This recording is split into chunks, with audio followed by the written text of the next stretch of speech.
Welcome to Sassafras Valley.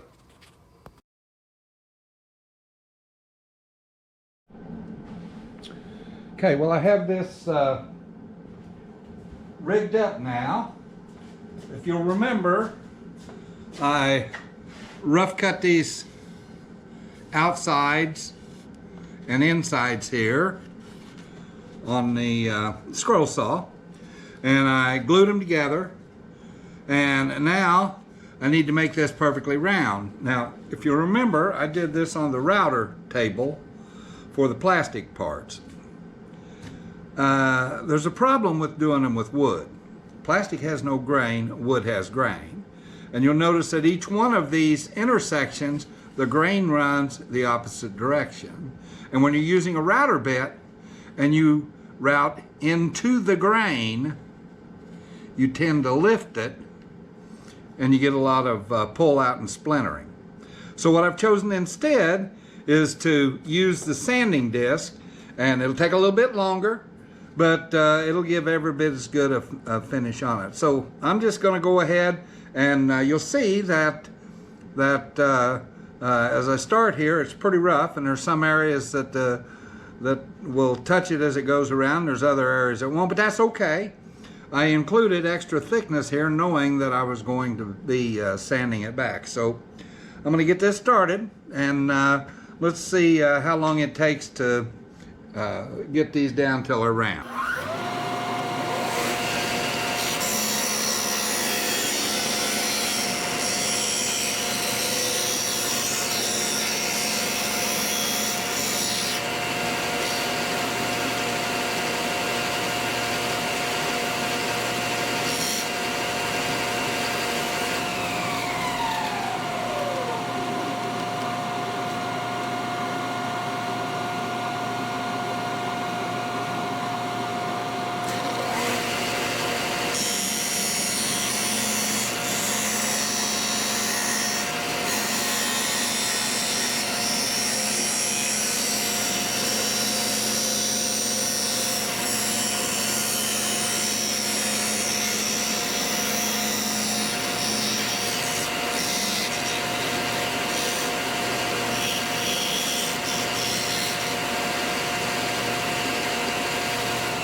Well, it's time. Have the outside of this rounded. It's time to route out this interior shape here. So what I've done is I've matched it up and centered it and marked it. And there's a marking there, starboard S, and a marking there, starboard S. And what I'll do is I'll put a dowel in that will allow me to align it. It will also allow the captain to align it whenever he places this on, because you see this will not be attached at this point, okay? Will not attach this to it. So what I'll do is I've marked a mark on this side and a mark on this side where I will drill for a dowel. The dowel, now this is made so that he can trim off the end if he wants.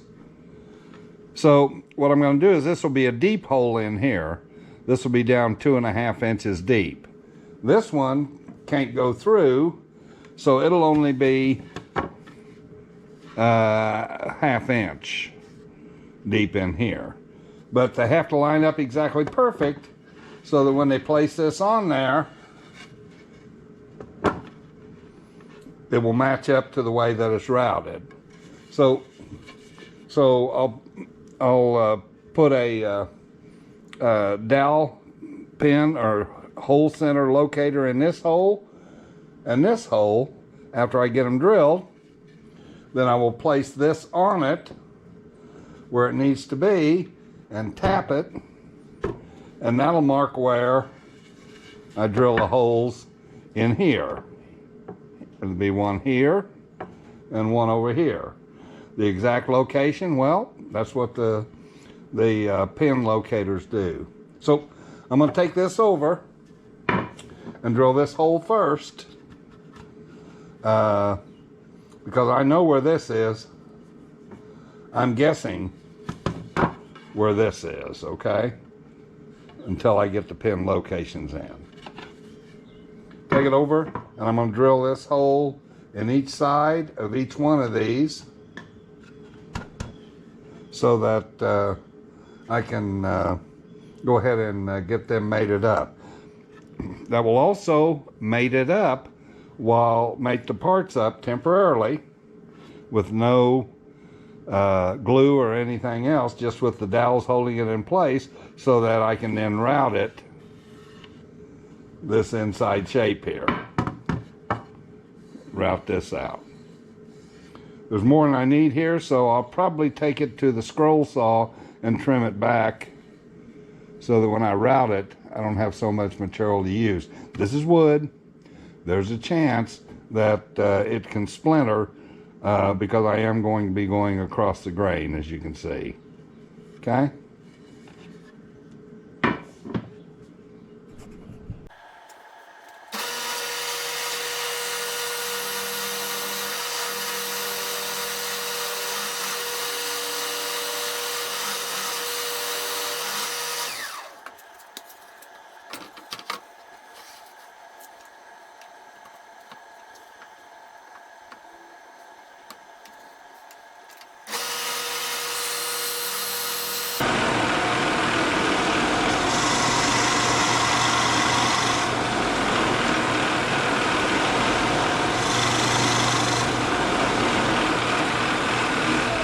And just like that.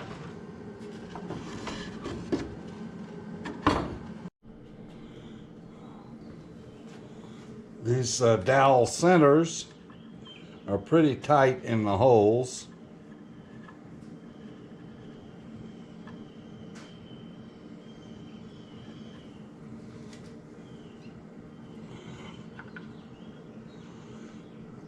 And what I've come to figure out is that when you drill holes in wood, this was not completely dry. Did you notice it steamed up a little when I drilled the holes? The wood fibers don't, pardon me, shear perfectly clear like they do with, let's say, a piece of metal that you're drilling. And so they cling really tight.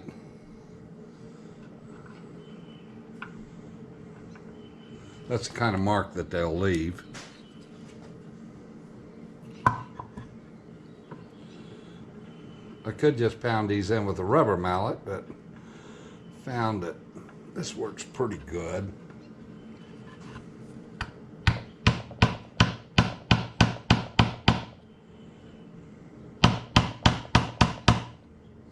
All right, so now the trick is to line the mark up with the mark right here, and then the perimeter that I've already marked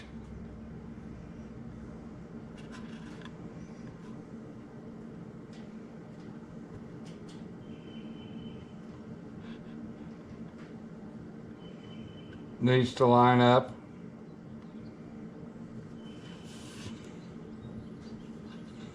no, a little more.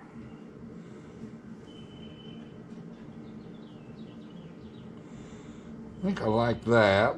Let me rock it once. Yep. Okay, so now I'll just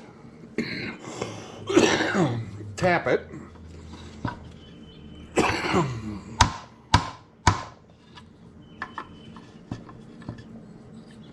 down onto those dowel centers.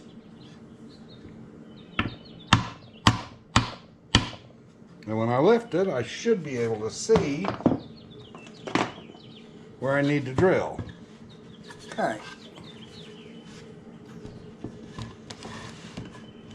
There'll be one right here and one right here. I'll repeat on the other one, and then we'll go drill it.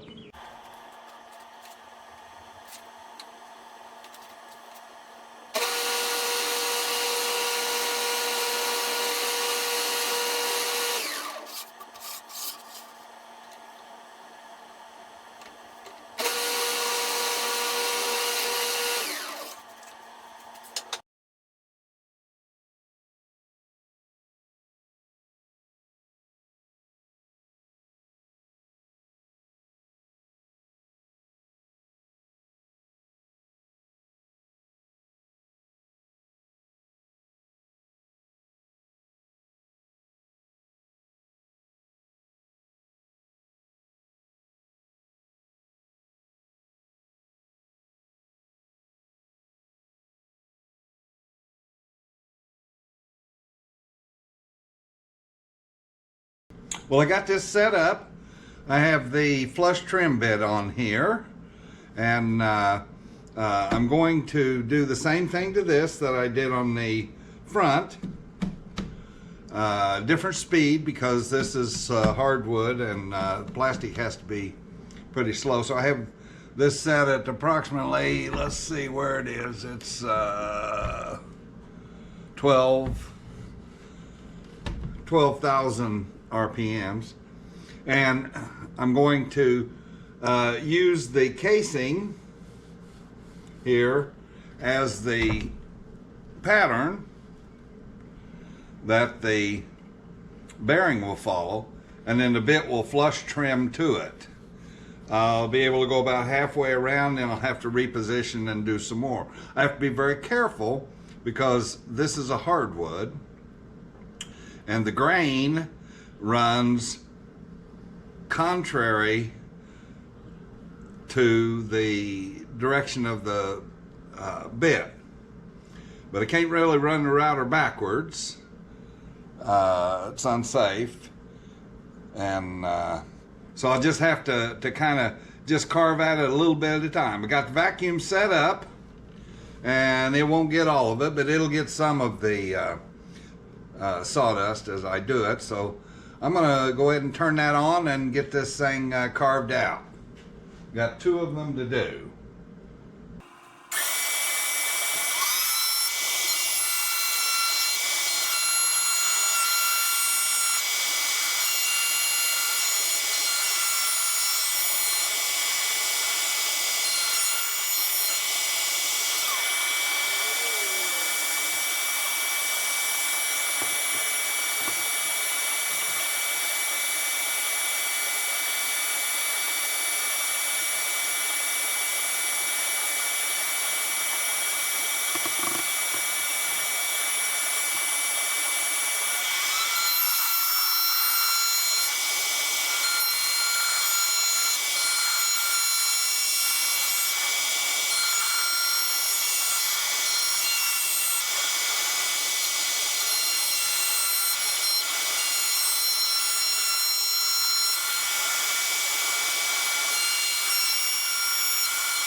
So let's take a look, and I'll show you how it came out.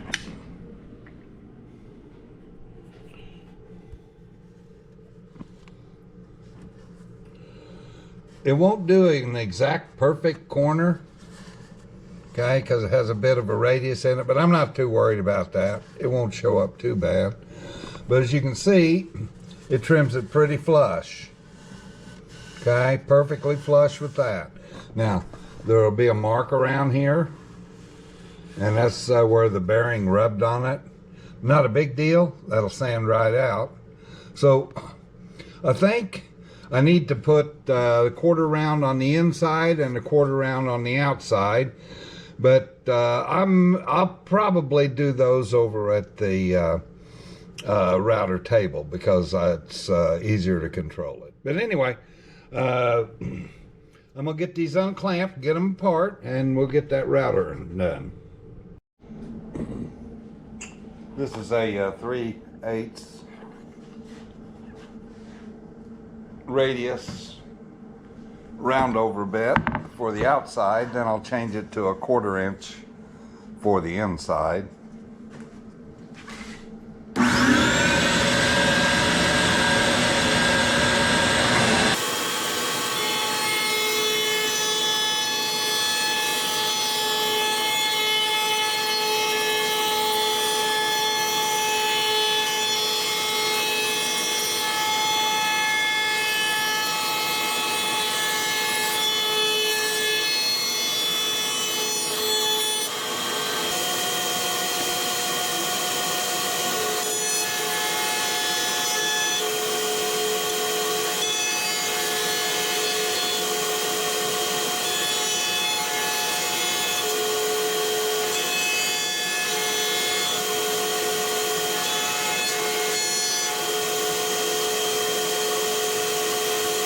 So that pretty much does it. Got the edges routed here. Want to do a final sanding, but before I do that, I've got a number of different instruments that I'm going to bang into it with, give it kind of a distressed surface look. I'll do the same on the outside ring of it, and then it'll be ready to primer and paint.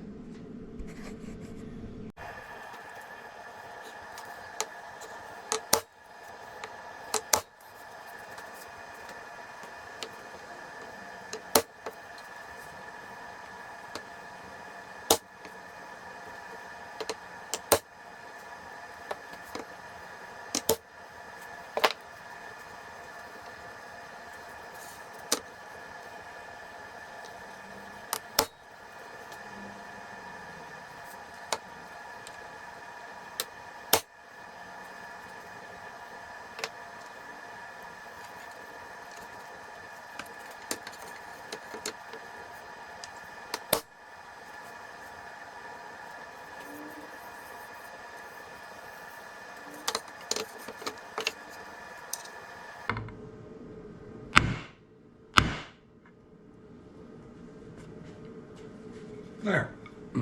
That should be enough. Well, I'm going to go ahead and put a coat of primer on this wood. Then I'll put it on the plastic parts later. The primer that I'm using is a solvent-borne, pardon me, just drank some coffee. Well, hello, Gabby. There is a solvent-borne primer. It's normally I wouldn't use solvent-borne primer on wood, but on the plastic you have to use solvent-borne. So I'm going to use the same primer on this wood as I would that. The outside of the wood, predominantly on this inside, will get 2 coats of primer on it, or of latex paint over the top of the primer. That's the prescribed way to paint the plastic. So that's what I'm going to do to the wood. Should be okay since it'll be inside. It should hold up okay. But I want it sealed up so it doesn't swell, because I definitely don't want the glue that I used to separate at the joints. Anyway, I'm going to brush it on. You want to make sure you brush it on so that you can make sure that it makes really good contact with the wood. Using a white, and the paint that goes on the outside will be white.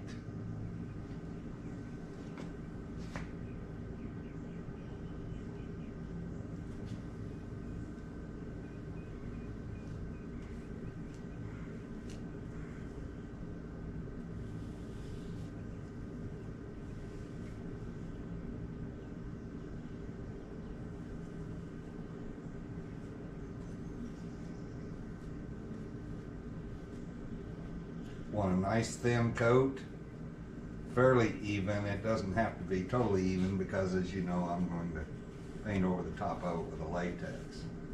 And as always, you paint toward the edge and not from the edge whenever you're painting.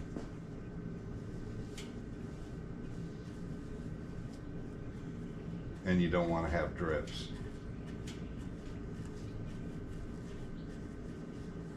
Get that end grain real good.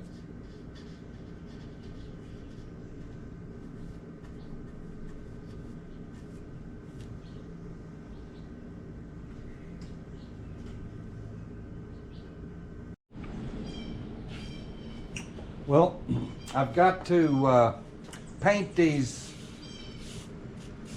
plastic parts, this frame in here and the ring that goes around the outside. This portion of the frame here and here gets painted, and then this portion out here will get painted. Will not paint the backs. On this plastic, you have to use a solvent-borne primer, so I'll be using the same primer that I used on the wood parts. But before you do, the most important thing is you have to wipe it off with mineral spirits. So I've got the mineral spirits here I used to clean my brush out with, and it's got a little bit of white in it, but that won't hurt anything because I'm going to go back with the same paint. So I'm going to take and clean these surfaces so that I can put the paint on.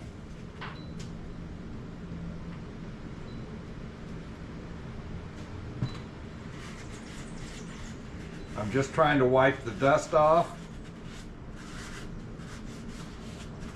and any oil residues that I happen to have from my hands or any milling.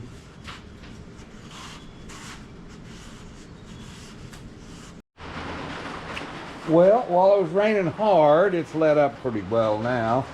I went ahead and got masking tape around this seam here. And I'm going to stick them together now. Now what I'm going to use is I'm going to use a polyurethane sealant. Polyurethane by and large is paintable. There are some silicone caulks that are paintable, but polyurethane really is a longer lasting caulk. So I'm going to use that, and I'm going to put a bead of it on there, and this crack right here, I'll expect to get some squeeze out with it, but what I can do is wipe it off, and this does remove with mineral spirits. So before it gets set up totally, I'll go ahead and clean that up. Then I should be able to peel the tape off and have pretty seamless. Have not put the latex paint on yet, but I will be painting over this whole entire outside here and the inside with 2 coats of latex paint. Well, let's see how she works.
Well, good morning.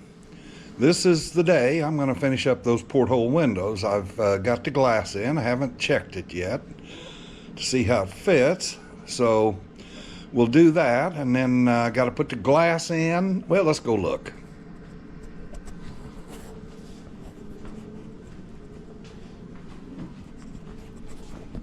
So I got the glass here. It's 2 pieces of tempered glass. Still got some little rubber things. I may even leave those on there.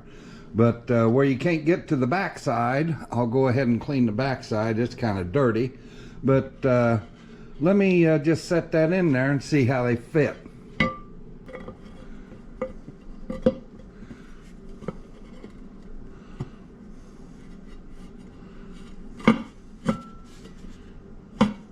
There it is. Perfect. Don't even rattle. So I'll pull them back out of there.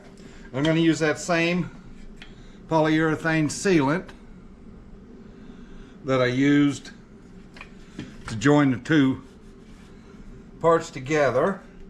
We'll put a bead underneath the glass, and then I have these little moldings that I cut that will go right in here, and they will secure it in place. These are not painted. This is a polypropylene, I believe, and it's not real conducive to painting, but it's white. Should hold up okay. Those will be held in place by number 6 by 1/2 inch stainless steel screws. I want a very thin, like an O-ring. Doesn't squish out too much. Just want it sealed so water can't get in. And wind, of course. Oh, there it goes.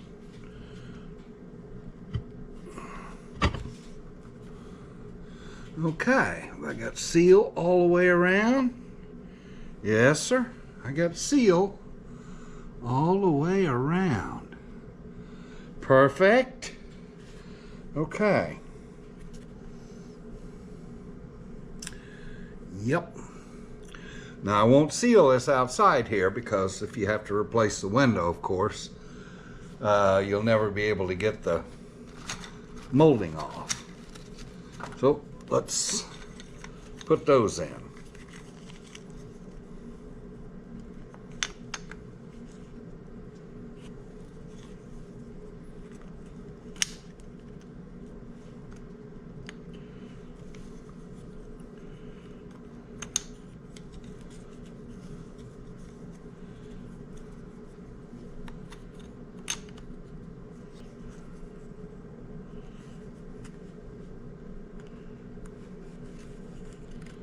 There we go.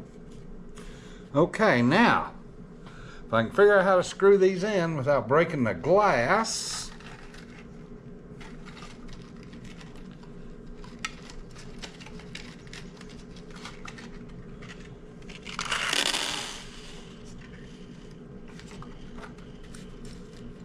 I'll try this tool here.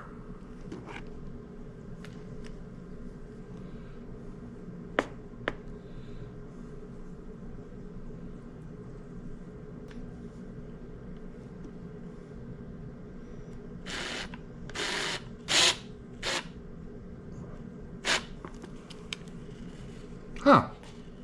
That might work out pretty good.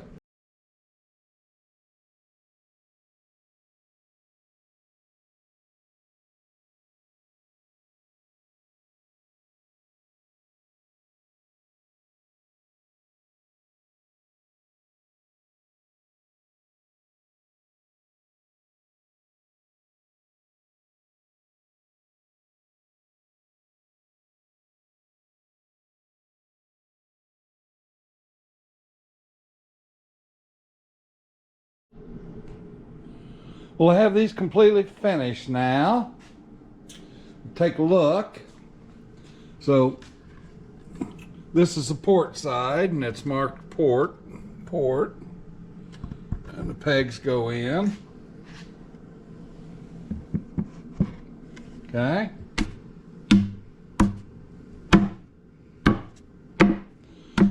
They'll stay on tight once they're nailed. Okay. And then this is what they look like from the inside of the house, the boat. Okay. And this is what they'll look like from the outside, looking in.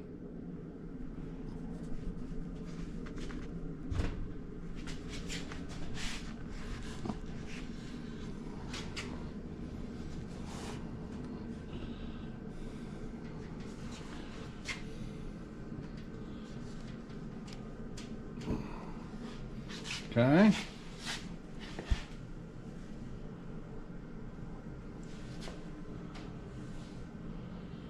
The light at night, of course, would be coming from the inside to the out, and from the day side, from the outside to the in. When this is nailed on here, this crack won't show.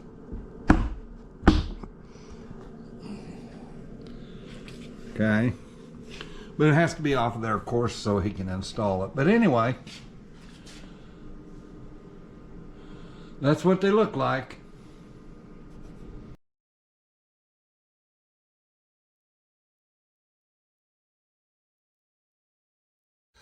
I do appreciate you watching, and you have nothing less than a wonderful day.